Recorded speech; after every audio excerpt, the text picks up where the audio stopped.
হুজুররা যদি আজকে ব্লগ করতো, হুজুররা যদি একটা মিউজিক লাগাইতো ব্যাকগ্রাউন্ডে, হুজুররা যদি এই যে তাক বইরে এমনি ভিডিও করতে করতে ব্লগ করতে করতে আইতো, হুজুররা যদি একজনের টান দিত, 5 জন ছবি তুলতো, হুজুররা যদি ক্যাপশন লাগতো, তাইলে আজকে আপনারা হুজুররাও মানে ওই যে দেখতে পাইতেন।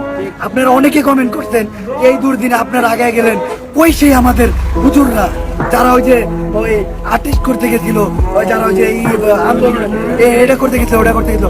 আমি এই আজকে এই জন্য শুধু ভিডিওটা করলাম এই কারণে, হুজুরদেরকে আমি দেখাই দিলাম আমাদের বাংলাদেশে মাদ্রাসার স্টুডেন্টরা এমন ভাবে অবহেলিত, এইটা মানা যায় না। আমাদের আন্দোলনে শুধু কি আমরা এই যে টিভির স্টুডেন্টরা জয়েন করে দিলাম, আমরা কি স্কুলের স্টুডেন্টরা জয়েন করে দিলাম, আমরা কি খালি ভারতীয় স্টুডেন্টরা জয়েন করে দিলাম? মাদ্রাসার স্টুডেন্টদের অবদান কই গেল? কেউ বলছে একবার? কোন টিভি মিডিয়া প্রচার করতে পারেনি। আমি টিভি মিডিয়ার কথা বলুন কি, আমি নিজে প্রচার করিনি। কারণ কি জানেন, ওই টাইমে আমরা করতে পারিনি। হ্যাঁ, তো আমি চাই যে আপনারা ওই যে যারা এই ধারণারা না যে হুজুররা এই দিনে মানুষের পাশে নাই, তারা নিজের ধারণাটা ভাঙেন। এই ফেনীতে আসেন, নোয়াখালীতে আসেন, লক্ষ্মীপুরায় হুজুররা হিন্দু দেখলে আরো বেশি, একজন সনাতনী দেখলে পারলে দান 2 লাখ করে পটলা দিয়ে যেত। আপনারা হুজুর করে একটু অন্য চয়ে দেন, দেখেন না ভাই, বাংলাদেশের সবচেয়ে সংখ্যালঘু কারা জানেন? মাদ্রাসার স্টুডেন্টরা, হুজুররা, ইমামরা।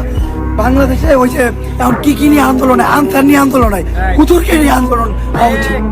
আমি জোর দাবি করুন, আপনারা দয়া করে ওনাদের আলাদা চোখে দেখেন না। মাদ্রাসার স্টুডেন্টরা যা করছে আমাদের এই কোটা আন্দোলনে, এখনো যা করতে আপনি একটু এসে দেন। আমি মনে করি আমি এক জায়গায় ত্রাণ দিতে গেলে 10টা সাধারণ মানুষ দেখলে 4টায় তাকে টুপি পরা, পাঞ্জাবি পরা হুজুর, কোনো মাদ্রাসার দিকে আসতে, কোনো ইসলামী সংস্থার দিকে আসে। তো দয়া করে তাদের অন্য চোখে না দেখা তাদের পাশে দাঁড়ান। এইটা সময়, স্বাধীন বাংলাদেশে ওনাদের স্বাধীনতা দেন। আসসালামু আলাইকুম।